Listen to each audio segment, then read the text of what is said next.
Well, the biggest party of the summer is right around the corner, and it is going down at MetLife Stadium. And what better way to talk about the party that's going on in New York than bringing on one of New York's finest? She is a former WWE Women's Tag Team Champion, the first ever Queen of the Ring, and the brand new WWE Women's United States Champion, the one and only, the often imitated but never duplicated Zelina Vega joins us this morning. Zelina, how you doing? Thank you for that introduction. I love that. That was awesome.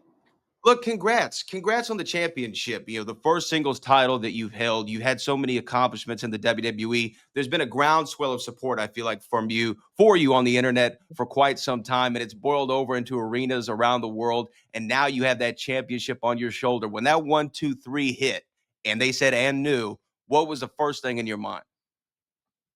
I don't even know if there was anything in my mind other than complete shock and just, I don't even know how to describe the feeling, but it just felt like you like a levitation kind of moment because you're like, I can't believe that I finally did this. You know, after wanting to have a singles championship for so long, hearing and new and then looking at the title was just like I remember like holding it for a second, looking down, and I'm like, I can't believe that this is real.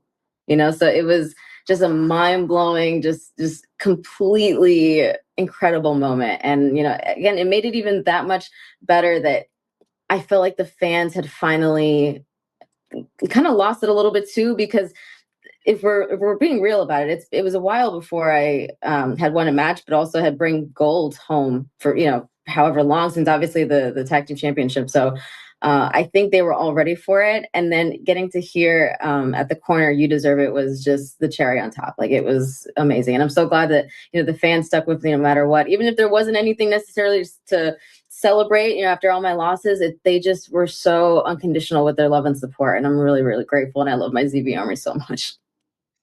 So what do you chalk that up to? Why do you feel like the ZV Army never gave up? Why do you feel like you've had this connection with the fans so strong that's helped propel you to this moment?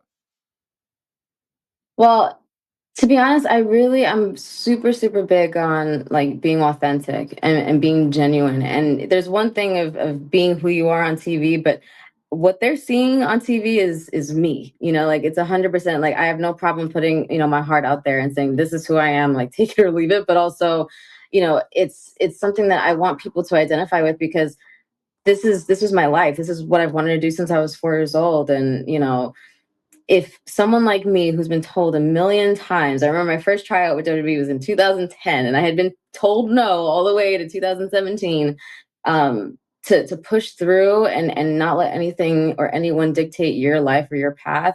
And I mean, to go from being told no to all those years to being a history maker and now champion, like I hope that people look at that and say, if she can do it, I can do it, because that's partially why I wanted to be that kind of a representation for people, not just Latinos, not just girls, not just short people who are shorter in stature, but anybody who can identify with me.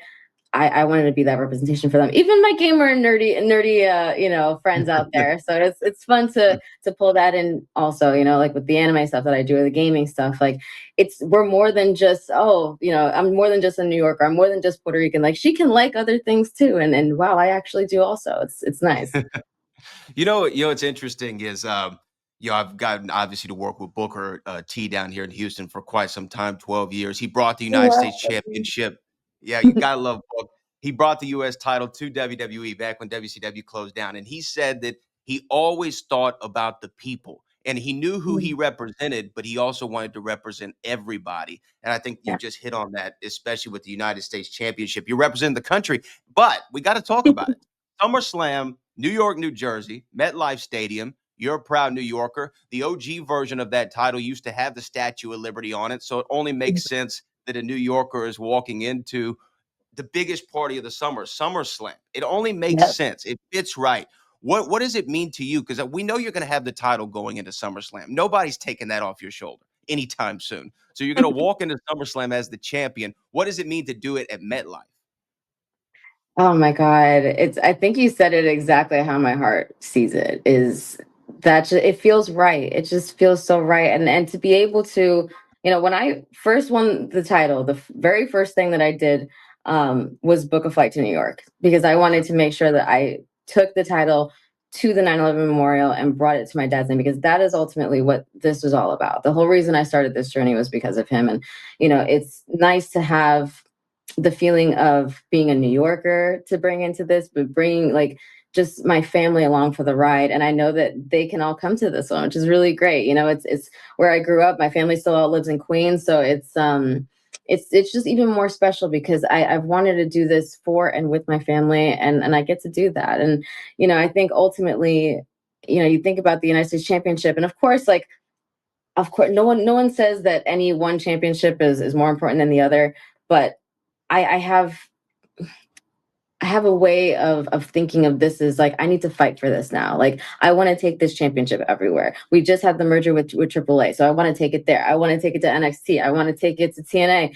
to Stardom, even wherever it is that I can defend this championship. Like I want to make my mark on this championship and its legacy, and make sure that I'm a part of that. When people think of this title, I want them to think of me. Yeah, you exactly. You wanted to think of you, but you know what? During that time, during your run early on in WWE, during the pandemic, I felt like you were such an MVP of that era. You were such an MVP of that era. I said it back then, and I say it now. But one of the things that I think brought me in, there's no crowd, right? But your promo ability is what brought me in and go, wow, man, this girl is amazing. When did you Thank feel you. like the promos? You bringing the promos in and really connecting with the people. When did you feel like you started to get into what that craft was and really master it?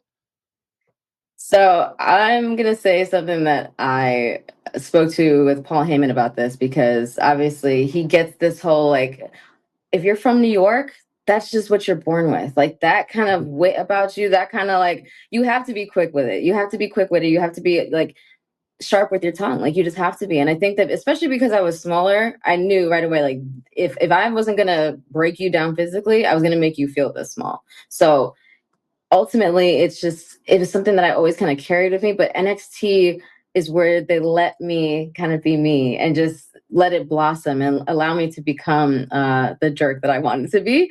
But it's also, it became fun too, because I wasn't just talking for myself, I was talking for Andrade. And I genuinely feel like he was one of the most incredible, not just athletes but performers that has ever been in WWE. So it was super easy to talk about him in that way. And obviously, when you talk about like the characters that we went up against, Drew McIntyre, it's one of my favorite people that we ever. There's like this one promo that Drew and I talk about where it's like I imitate his accent horribly, but I think that was during the pandemic also, and it was just.